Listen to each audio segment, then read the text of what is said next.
Hello, this is Aliona. Today I'll introduce a girl who applied to work with us as a brow artist. We hired her right away because she has a lot of experience, the whole 3 years. She's really grated, but I couldn't help but notice her nails. I told her, I said, you definitely need to change those claws, and I practically hired her the very next day. We sat through the night, but I couldn't wait to work with those little nails. And there are a few interesting nuances here. Well, aside from the fact that there are some challenges with what's under the nail, honestly, it's not that big of a deal because nails grow and, in a way, have a somewhat porous structure.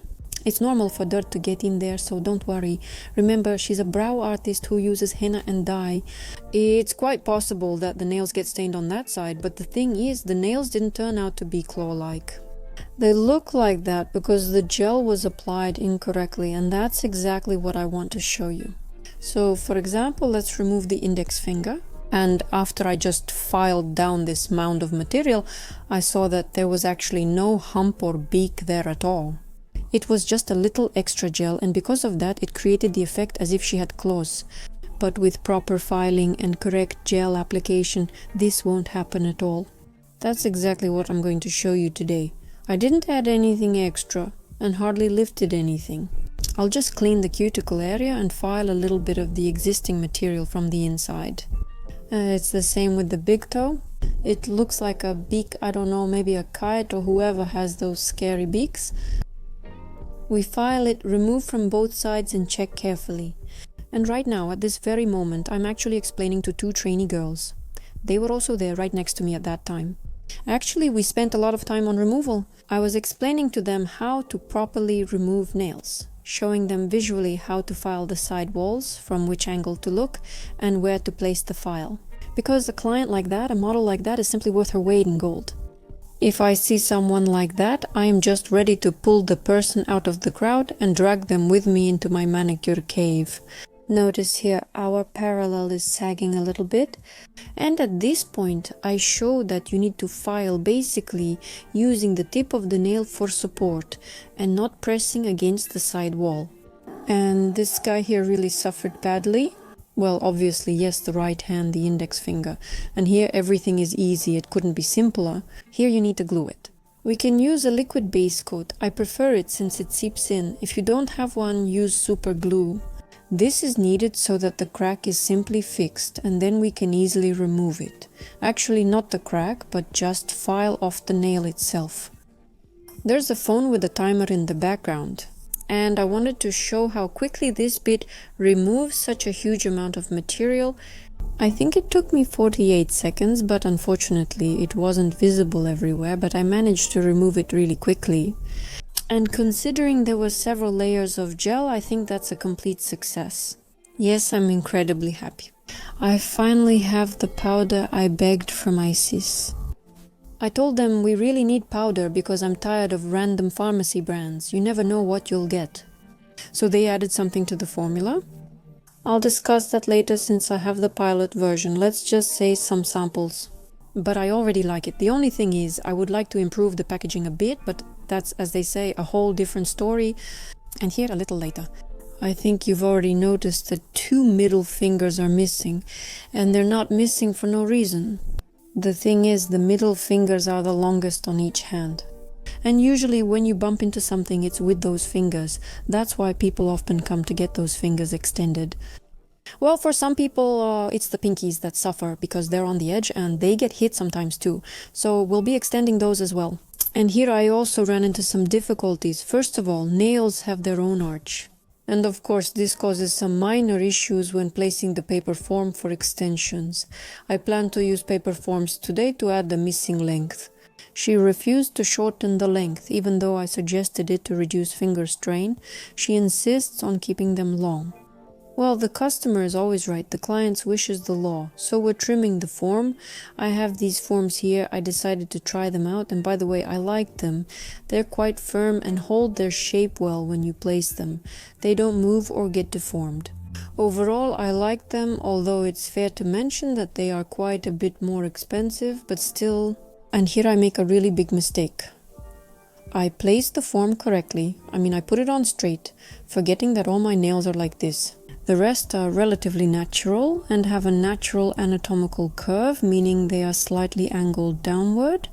But when we place the form for modeling, even for salon nails, whether you want it or not, you always place it straight. If you're working with arches, you need to place it upward. Well, in general, I placed it as I would for salon modeling, and it turned out that when I removed the form, I saw that my nail was average. Basically, the middle finger on both of my hands grows straight, while the rest curved down a little. There, hellish manipulations awaited me.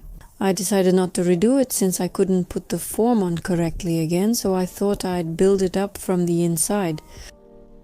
Honestly, I cut out that part because there was so much emotional turmoil. I built up the gel from the inside, turning a proper nail slightly pecking, but I handled it in the end. And here I was showing the gels. These are also new for me. These are colored camouflage gels. There are bases and these cool gels that let you build up color right away.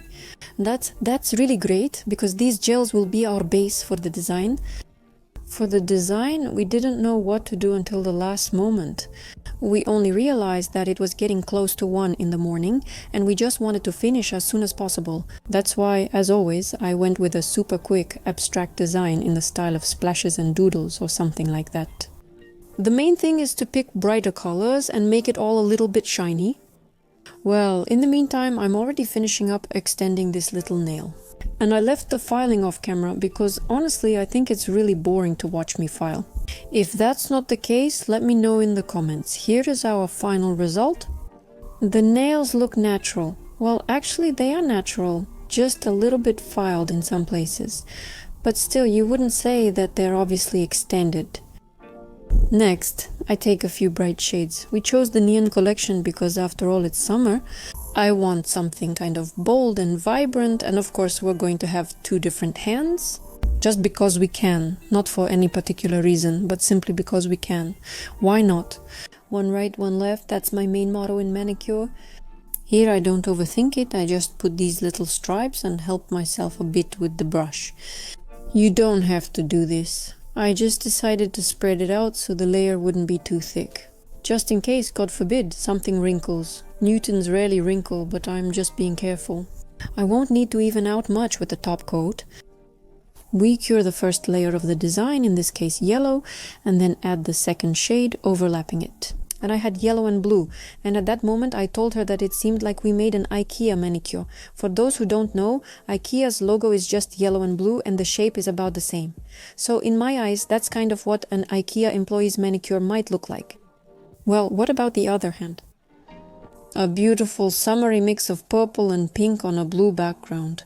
After I dried all our spots, I apply a thin layer of base coat because it has good stickiness, and then I randomly press on the foil. We picked silver because she loves it. We could have used gold or another color. By the way, the white one will be matte too, which looks cool. Everything here is spontaneous. We're leaving it as it turned out and moving on. I also had the top called Klopushka there, which I really like. That's my face reflected in the palette. So we added a few black specks and are covering it with top coat. Use the brush under the cuticle if needed. And at the end, we definitely have the final filing of the free edge. But before that, we decided to paint the undersides to make them colorful. Well, that's what we always used to call that side of the nail when they were long, since some parts of our nails are sculpted and some are natural. Some are even fully extended from scratch. They're all different colors and don't really look that great. That's why we covered everything with glitter. And now, even after using henna and dye, we won't have the same issues as before. And no one will complain, everything will look beautiful. So here is our final result. This is what colorful butts look like. I didn't apply a base coat underneath, I just covered it with a top coat and added 1 layer of glitter. I think everything turned out well, it's cool, the result is very good. And without any crazy heavy layering of polygel in 35 layers, it's not the best way, but as an alternative it works just fine. Well, this was Aliona with you. Bye, see you next time. Please subscribe and like.